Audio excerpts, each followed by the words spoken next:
Lupus is a chronic autoimmune disease where the immune system attacks the body's healthy tissues and organs. Globally, it's estimated that approximately 5 million people are living with some form of lupus, including systemic lupus, the most common and severe type. In the Bahamas, the advocacy group Lupus 242 has been lobbying over the years for greater awareness and education, promoting lupus and the need for proper diagnosis. In studio with us today are the president of Lupus 242, Shonalee Johnson, and Nurse Marisha Campbell, Assistant Manager, Clinical Care at Bahama Health.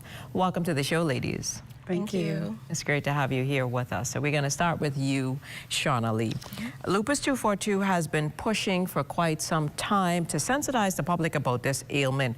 What inroads or impact do you feel that the organization has made? Right, so over the past 12 years, I believe that we have made inroads. I believe that there is a greater level of awareness, but there's more work to be done. And so our group is focused on awareness, but also the education of our members as well. And so that's very important when managing something as complicated as lupus.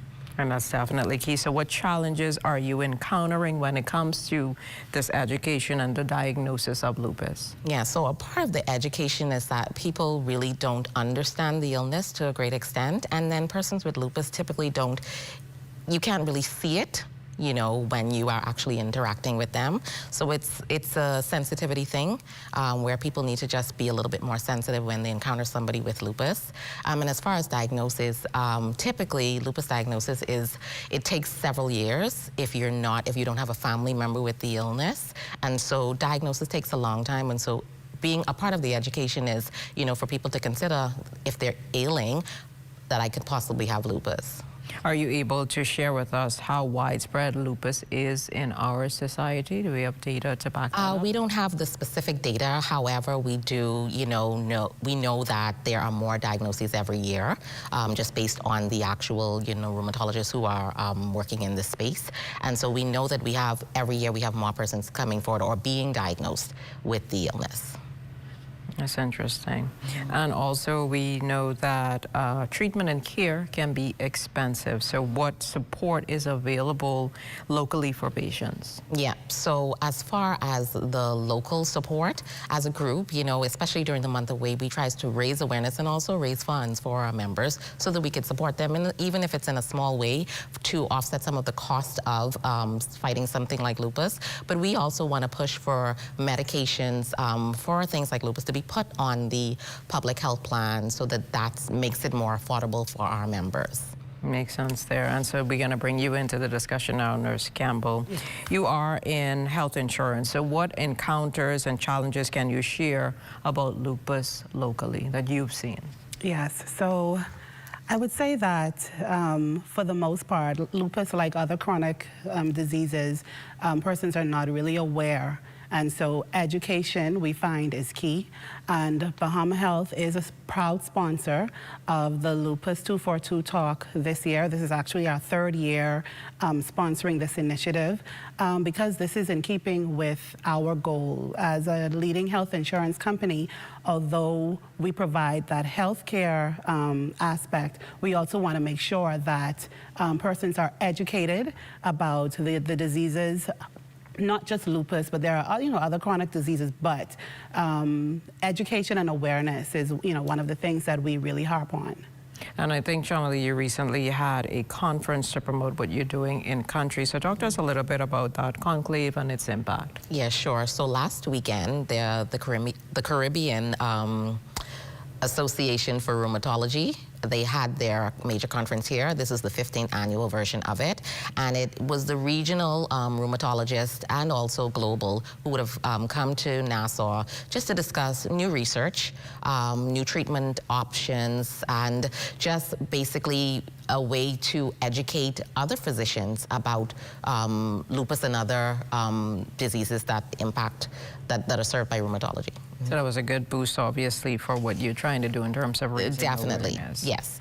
And again, with you, Nurse Campbell, from your interactions with your clients, what are some of the biggest concerns some of these individuals may say that they have or face? I would say, as Ms. King would have alluded to earlier, treatment options. The treatment for lupus is very expensive. You would find, even in the research, that they're still trying to find ways to, well, in terms of new developments to treat the disease and to treat the condition.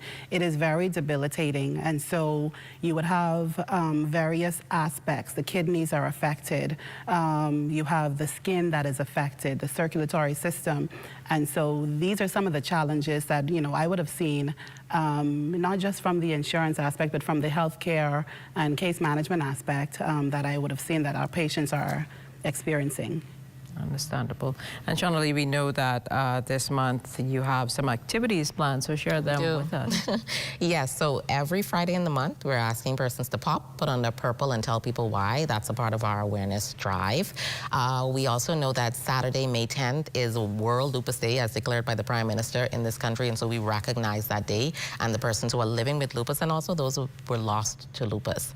And then on the 17th of this month, we are having the health talk that is sponsored, our Lupus 242 Health Talk, that is sponsored by Bahama Health, and that takes place at Holy Cross from 1 to 3 p.m. And that's an opportunity, again, for our members to educate themselves. The public can come out and be educated as well, but we'll have some rheumatologists, and we'll also have a dentist on to talk about lupus and oral health, because every aspect of, care revolves around your diagnosis with lupus, and you have to be cognizant of that. And how can the public get involved with Lupus 242? Sure, we're everywhere at Lupus 242, so lupus242.org. We're on Facebook, we're on IG.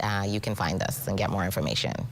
And so is there any good news or breakthrough initiatives regarding lupus that you can share with the wider society or even persons battling the ailment? Right, so as far as us locally, I love the fact that we had the regional thought leaders related to this particular, condition in the country. And so I think, regionally, there's a lot of work that can be done, and I think us having the conference here was important, and we can push that forward. That sounds good.